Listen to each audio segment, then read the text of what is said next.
Ok, mediante el siguiente cuadro vamos a hablar acerca de lo que debemos evaluar en cada una de las consultas. Así tenemos que la primera consulta, que es en el primer trimestre del embarazo hasta la semana 12, debemos calcular la edad gestacional, fecha probable de parto, como lo vimos en el video correspondiente de este canal, historia clínica perinatal y evaluación del riesgo, donde por supuesto vamos a evaluar riesgo de las principales patologías que afectan el embarazo, como la preeclampsia, patologías como la diabetes gestacional, entre otras, ubicar todos los factores de riesgo y realizar las pruebas y despistajes correspondientes para evaluar esto. En tercer lugar, tenemos un examen clínico completo, es decir, una evaluación integral por órganos y sistemas para que nos permita hacer diagnóstico de patologías subclínicas que pueda tener la paciente, como por ejemplo hipertensión arterial no diagnosticada, alguna cardiopatía, que nos permite establecer un diagnóstico y tomar conducta para evitar complicaciones más adelante.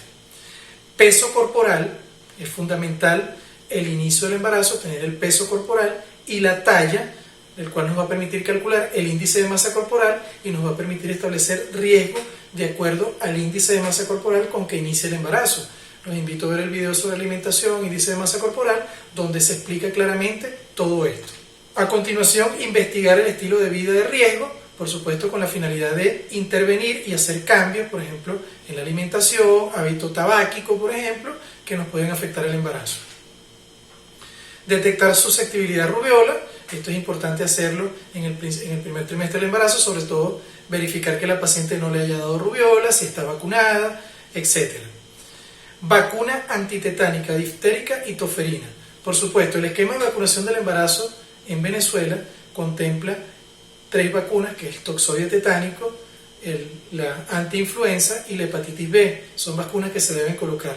Pero con respecto específicamente, en este caso, a la vacuna de la tosferina, que es la que se ha introducido en las normas 2019, se establece que debe colocarse ya sea al principio del embarazo en aquellas pacientes que probablemente no vengan a una próxima consulta, y eso va a depender de lo que el médico establezca con la paciente, y lo ideal sería colocar la dosis en la semana 20. Esto nos va a permitir cubrir al recién nacido con anticuerpos maternos contra la tosferina para evitar esta enfermedad en los primeros meses de vida del recién nacido. Examen odontológico. Se ha demostrado que la enfermedad periodontal es un factor de riesgo para muchas patologías del embarazo, como por ejemplo la preeclampsia y resultados adversos maternos y perinatales, motivo por el cual es fundamental hacer un diagnóstico y instaurar el tratamiento odontológico adecuado. Por eso debemos establecer una alianza con el odontólogo para tratar cualquier problema odontológico que tenga la paciente durante esa primera consulta. Examen de las mamas. Vamos a establecer un examen completo para determinar si existe alguna alteración, retracción del pezón, algún tumor, enrojecimiento, que nos permita hacer diagnóstico temprano de alguna patología mamaria que se pueda exacerbar con el embarazo. Examen ginecológico, citología, colposcopia. Esto debemos hacerlo, tomar la citología en la primera consulta, determinar un diagnóstico preliminar tanto clínico como por citología, y si amerita, esta paciente debe pasar a colposcopia. Recuerden que el embarazo es un momento importante en el cual la paciente acude y nos permite hacer despistaje y hacer diagnóstico de patología, en el cual esta paciente probablemente nunca más vaya a acudir al médico. Grupo sanguíneo y factor RH para establecer riesgo de incompatibilidad RH. Por supuesto, recuerden que debemos tener el tipo de sangre tanto de la madre como del padre para poder establecer el riesgo. Detectar toxoplasmosis. Debemos, importante, solicitarlo en la primera consulta. Suplementación con hierro y ácido fólico, que se debe iniciar en la primera consulta. Recuerden que la dosis de hierro son de 30 a 60 miligramos de hierro elemental, y haciendo la equivalencia, 60 miligramos de hierro elemental se corresponden con unos 300 miligramos de sulfato ferroso. Y allí podemos establecer la dosis correspondiente. En el caso del ácido fólico, 400 microgramos diarios es la dosis estándar para una embarazada. Detección de VIH, por supuesto, en la primera consulta. Determinación de hemoglobina, aquí por supuesto para establecer anemia y si debemos tratar de una manera diferente, aumentar las dosis de hierro o colocar algún tratamiento complementario para la anemia, estaría indicado una vez que hagamos el diagnóstico. Detección de chagas en áreas endémicas, y esto es importante acá, detección de paludismo. El paludismo es un problema endémico en nuestra zona. Nosotros estamos en el estado Bolívar, Venezuela, donde es una zona endémica, motivo por el cual la OPS establece como mandatorio el realizar gota gruesa y extendido a toda paciente en la primera consulta, independientemente que tenga o no fiebre. Descartar bacteriuria, esto lo podemos realizar, estaría indicado un urocultivo en la primera consulta, pero en caso de que la paciente no se lo pueda realizar o sea de difícil acceso, podemos establecer con un examen general de orina, siempre tomado por chorro medio, sea para urocultivo o para examen general de orina. Descartar diabetes pregestacional, aquí realizamos una glicemia y por supuesto establecemos los valores correspondientes. Si una paciente tiene más de 90 miligramos sobre decilitro, debemos establecer un patrón, un factor de riesgo. Por supuesto en ayuna debemos establecerlo como un factor de riesgo para poder tener diabetes gestacional, y debemos realizar la intervención correspondiente. Contenidos educativos, por supuesto, para el parto y la lactancia. Esto debe ser desde la primera consulta, decirle a la paciente que lo mejor, lo más conveniente para ella y para su bebé es el parto, educarla sobre eso, y bien que le estoy diciendo el parto y no la cesárea, insisto con esto, no es posible que en la primera consulta le digamos a la paciente que tiene una pelvis estrecha y que tiene que ser cesárea, cuando la evaluación de la pelvis se realiza en la última consulta, idealmente en el inicio del trabajo de parto, como ya se lo mencioné en videos anteriores. Determinación de la tensión arterial durante toda la consulta, descartar si hay aumento de la tensión arterial inmediatamente, hay que abocarse a esto para evitar complicaciones de la preeclampsia, que es una de las patologías que afecta más el embarazo y que aumenta la morbimortalidad en nuestras pacientes. Diagnóstico de vitalidad fetal, que si debemos realizarlo, por supuesto, en este primer trimestre del embarazo, la ecografía es un medio importante. Por eso es que aquí vamos a romper uno de los mitos, ya lo vamos a ver con más detalle cuando hablemos de las otras consultas, de que solamente se deben realizar 3 ecografías, ya lo vamos a ver. Básicamente esto es lo que hacemos en la primera consulta. Ya a partir de las demás consultas vamos a ir diversificando. Vean que, por ejemplo, el cálculo de la edad gestacional y fecha probable de parto debemos realizarlo en la semana 26, 30, 34 y 40. Y ustedes se preguntarán, bueno, ¿por qué? Claro, porque el establecer una edad gestacional y reevaluarla y llegar a una edad gestacional lo más cercano posible a la realidad nos permite actuar de una mejor manera, de manera adecuada, evitar, por ejemplo, interrupción de embarazos pretérminos por mal cálculo de la fecha. Por eso la OPS nos indica que debemos realizarla en varias oportunidades, 26, 30, 34 y al final del embarazo. La historia clínica y evaluación del riesgo debe ser durante todas las consultas. El peso corporal, por supuesto, en todas las consultas, que esto nos va a permitir, en conjunto con la talla, establecer el índice de masa corporal de acuerdo al tiempo de embarazo para establecer si la paciente tiene una ganancia de peso adecuada o no. Los invito a ver el video de índice de masa corporal, alimentación, que está en nuestro canal. La investigación del estilo de vida debe ser durante todo el embarazo. Por supuesto, el establecimiento del esquema de vacunación de acuerdo al área y la norma de cada país, de cada región, es importante. Acá en Venezuela, el esquema contempla el toxoide tetánico o diftérico tetánico, la antiinfluenza y la hepatitis B. Pero se puede suministrar, y la Organización Panamericana de la Salud así lo establece, estaría indicado la vacuna contra la toferina, la vacuna contra la hepatitis A principalmente, que en algunos países está como esquema y otros no, pero debemos saberlo y establecerlo como patrón.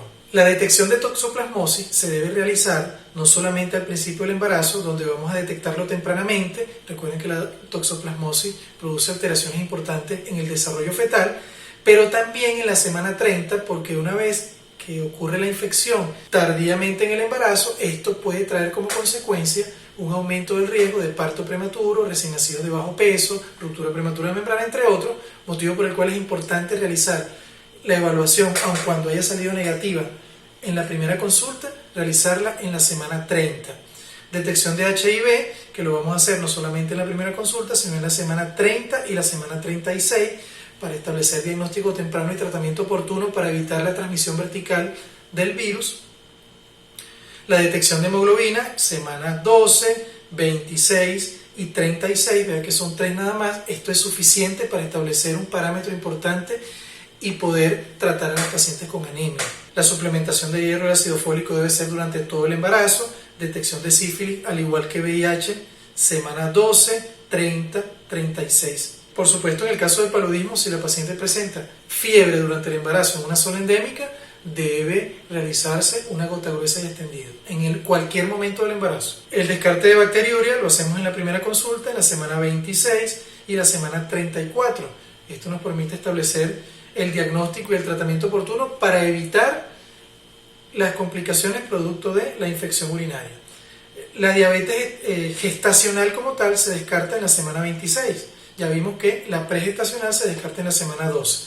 Si tenemos valores por encima de 90 miligramos sobre decilitro en la semana 26, esta paciente debe ir a pruebas complementarias que lo que refiere o sigue refiriendo la OPS es el test de O'Sullivan o la test de tolerancia oral a la glucosa como principal test para el descarte de diabetes gestacional. Detectar infección por estreptococo beta hemolítico, esto lo vamos a hacer en la semana 36. Recuerden que aquí vamos a, en caso de positividad, tratar para evitar la transmisión vertical, que este es uno de los principales bacterias que producen sepsis neonatal temprana. Contenidos educativos para el parto y la lactancia debe ser durante todo el embarazo, al igual que la determinación de la tensión arterial.